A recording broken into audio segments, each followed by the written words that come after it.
RZ4E เปลี่ยนน้ำมันเครื่องกองออกก็ได้นะ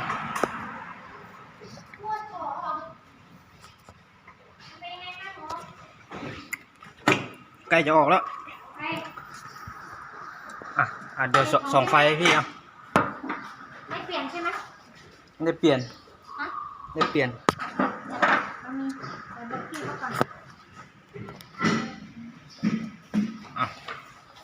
สองที่พี่ตอกอยู่ตรงนี้แหละ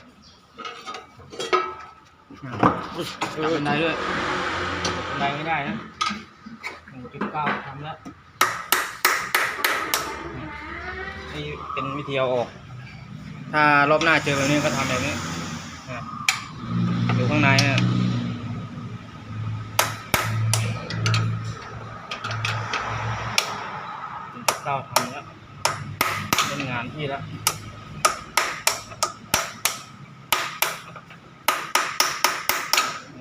โอเค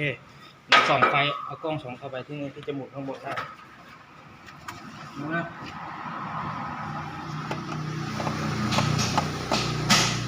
ออกไหมไม่เห็นอ่ะ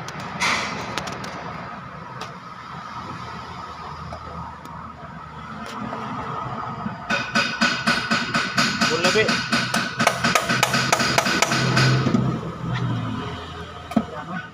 ขยับแล้วไปเรื่อยๆ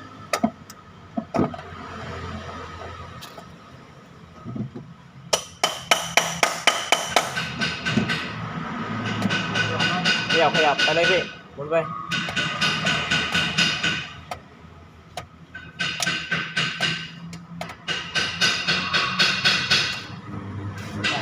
ออกแล้วครับออกแล้ว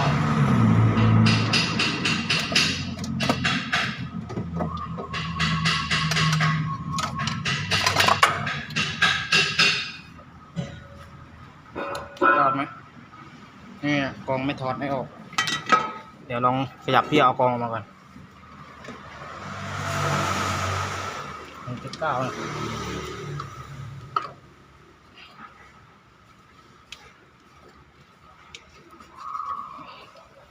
เห็นไหมออกข้างบนก็ไม่ได้ออกข้างล่างก็ยาก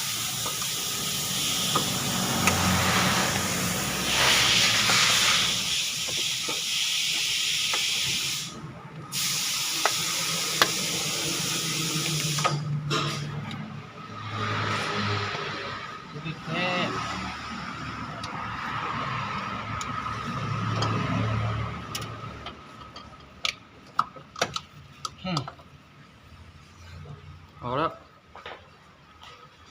เอาตัวใหม่มาเทียบดิเห็นไหม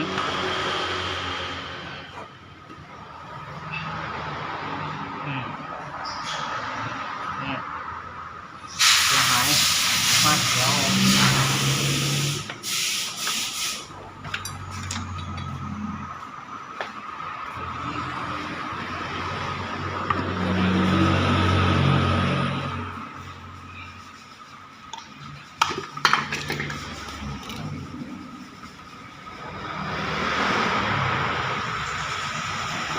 3 2เกียร์เท่ากันให้ก็ไปตรวจสอบข้างในว่าใช้ได้ไหมไม่ได้เอาทิ้งไว้ด้วยโอเคปิดกล้องเลย